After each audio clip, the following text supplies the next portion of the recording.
Hello everyone, in this lecture we will discuss about Nusselt number. Nusselt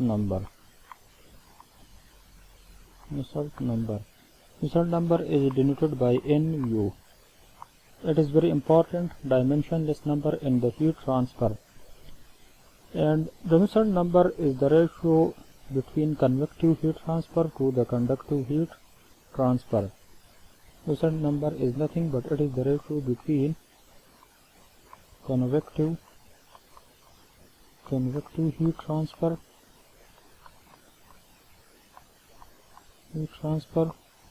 to the conductive heat transfer. As we have already know that this is the convective heat transfer coefficient and this is the thermal conductivity. It is relation like it will be appear in the relation like Nusselt number will appear in the ratio of heat transfer coefficient to the thermal conductivity like form. We will derive this relation in this lecture. Now we know that for conduction heat transfer the Fourier law is very important. Now what is the Fourier law? The Fourier law for the heat transfer is heat rate is equal to K A dt by dx. This is the thermal conductivity of material. K is thermal conductivity of the material. Suppose this is a material. This is the thickness of the material delta x. This is the thickness of the material. T1 and T2 are the temperature at both sides of the material. Here temperature is high at this side and temperature is low at this side. Heat transfer from this side to this side through this thickness delta x. T by dx is the temperature gradient of the temperature gradient in the material. A is the cross sectional area for the heat transfer. This is the heat transfer area. This is the area for the heat transfer, and Q dot is the heat rate. So we can also know that heat rate divided by area is nothing but heat flux. It is equal to thermal conductivity of the material and to temperature gradient. This is obtained from the Fourier law. Fourier law of heat conduction. Now for convective heat transfer we also know Newton law of cooling, and Newton law of cooling is denoted by Q. In the Newton law of cooling also shows the relation between heat rate and convective heat transfer coefficient. Mathematically, Q dot is equal to heat transfer coefficient into area for the heat transfer into temperature difference between two temperature. This is the temperature difference between 2 points. Now we know that heat rate per unit area is nothing but it is the heat flux. So it is the heat flux which is equal to the heat transfer coefficient into temperature difference. Now suppose this is equation number 1 and this is equation number 2. Now from the Fourier law we know that heat flux is equal to K dt by dx, and from Newton law of cooling we know that heat flux is equal to H into dt. Suppose this is equation 1, this is equation number 2. Divide equation 2 by equation 1.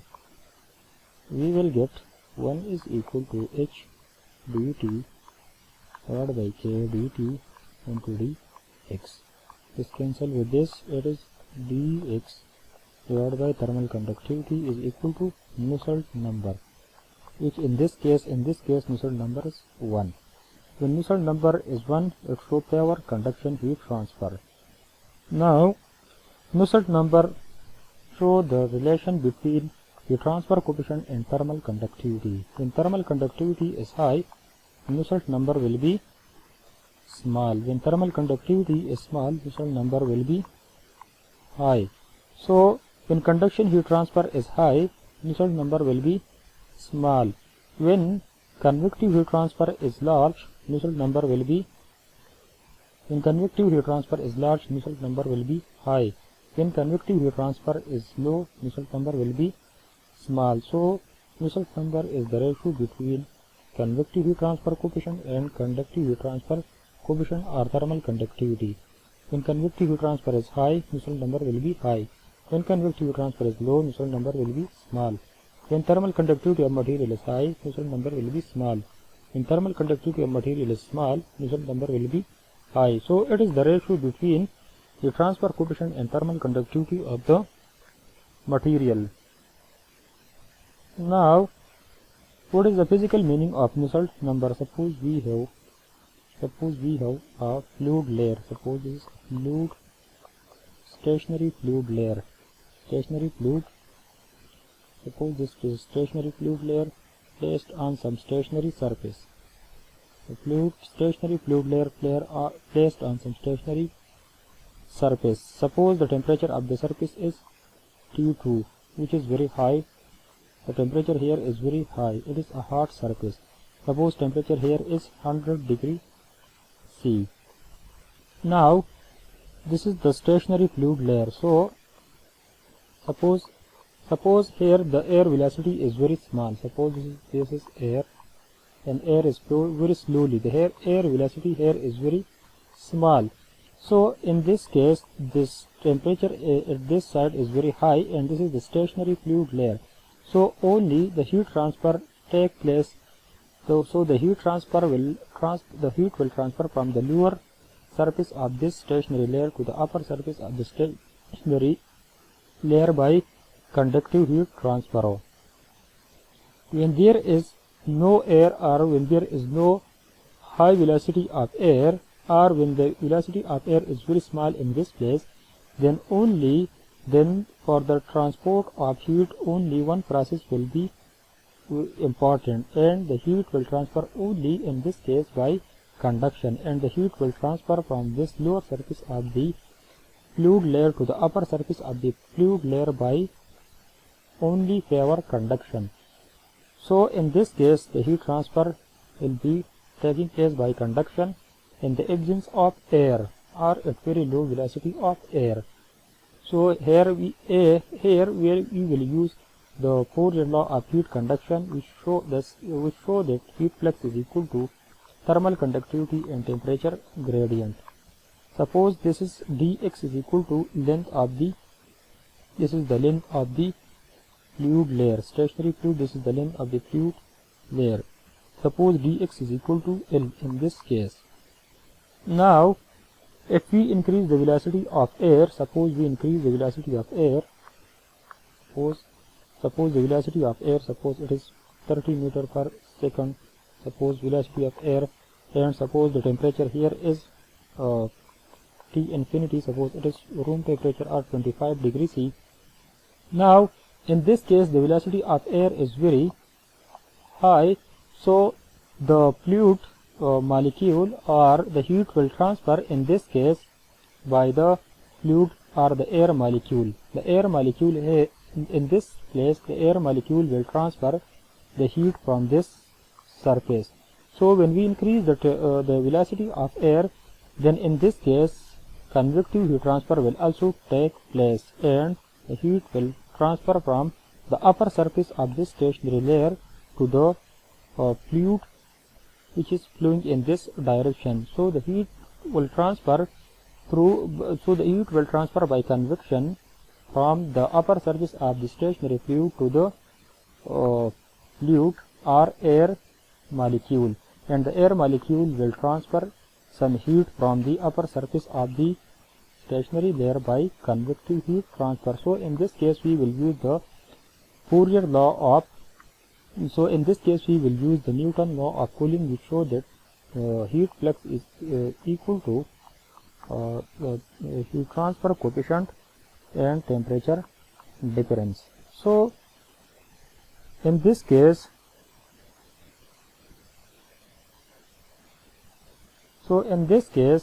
this was the stationary layer. This was at higher temperature. This was at temperature T1. Suppose it was at 100 degrees C. Here the temperature, suppose it is 50 degrees C. Suppose the air, this is the velocity of air, which is 30 meter per second. The temperature is 25 degrees C here. In this, suppose this is the stationary surface, the fluid layer is on the stationary surface.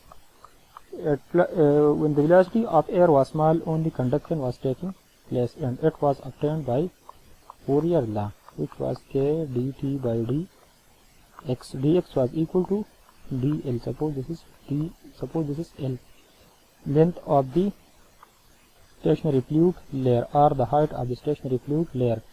When the velocity increased, the convective heat transfer also take place, and Newton law of cooling was used, which was H into dt. Now, when we now take the ratio of these two equations, we will get H dt by k dt into L. This cancel with this, and HL by k, the heat transfer coefficient, length or height of the layer, and this is the thermal conductivity of the water or the fluid, and this ratio is called Nusselt number. So Nusselt number is equal to HL by k. This is the heat transfer coefficient, length or height of the fluid, thermal conductivity of the material. When Nusselt number, in this case the Nusselt number is 1. When Nusselt number is 1, then heat will transfer by favor conduction.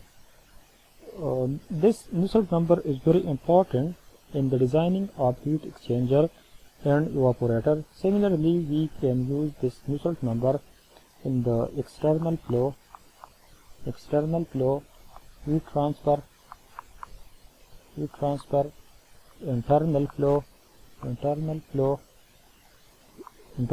heat transfer.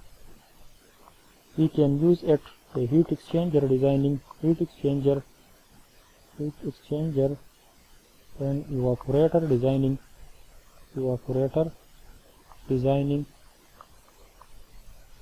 We can use the Nusselt number in various places and during heat transfer operations.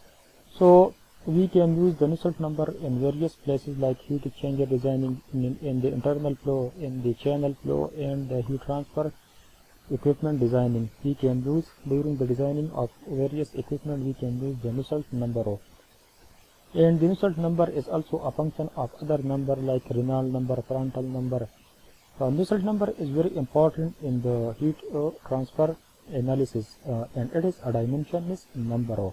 As we know that Sherwood number is very important. Sherwood number is very important in the mass transfer. Like similarly, the Nusselt number is very important in the case of heat transfer. So in the case of heat transfer, Nusselt number is very important, and it shows us the convective and conductive heat transfer. Similarly, the Sherwood number shows us the diffusion mass transfer and the convective mass transfer. The Sherwood number shows the diffusion mass transfer and the convective mass transfer, and the Nusselt number shows us the convective heat transfer and the conductive heat transfer, and the ratio between the two quantities. Similarly, Sherwood number also shows the ratio between convective mass transport and conductive mass transport phenomena. So this is all about the Nusselt number. We will discuss the Sherwood number, Bewick number, and Prandtl number, Reynolds number, and other dimensionless number in the coming lectures. Thanks.